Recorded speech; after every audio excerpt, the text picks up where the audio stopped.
नमस्कार, आप सब देख रहे हैं इंडिजीनियस। आज हम बात करने वाले हैं चंद्रशेखर लिमिट के बारे में।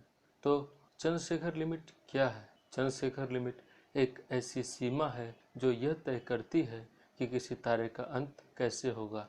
यदि किसी तारे का द्रव्यमान चंद्रशेखर लिमिट से अधिक यानी कि 1.44 सूर्यों के द्रव्यमान से भी अधिक होगा तो उसका अंत एक धमाकेदार सुपरनोवा के साथ होगा। और यदि उस तारे का द्रव्यमान चंद्रशेखर लिमिट के अंदर होगा तो वे खामोशी से दम तोड़ता हुआ एक व्हाइट ड्वार्फ में तब्दील हो जाएगा। यह चंद्रशेखर लिमिट हमारे ब्रह्मांड में एक बेहद अहम किरदार अदा करता है। जैसा कि हम सब जानते हैं कि ब्रह्मांड में मौजूद हर तत्व तारे के अंदर हाइड्रोजन फ्यूजन की वजह से बनता है।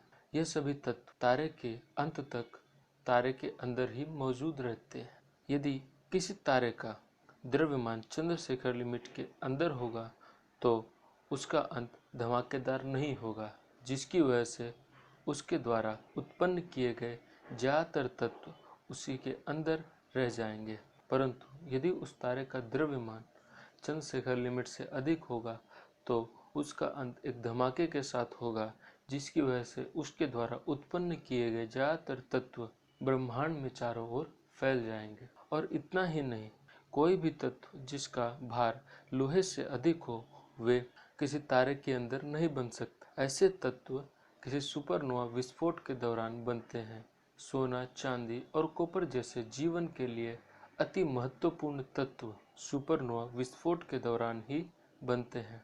तो यह सीमा क्यों है? किसी तारे का अस्तित्व तब तक रहता है जब तक गुरुत्वाकर्षण बल और उस तारे द्वारा उत्पन्न किया गया गुरुत्व के विपरीत दिशा में बल एक दूसरे को संतुलित करते हैं। परंतु जब उस तारे का ईंधन खत्म हो जाता है तो यह संतुलन नहीं रह पाता है और गुरुत्वाकर्षण बल की वजह से तारे का केंद्र अपने अंदर ढहने लगता है।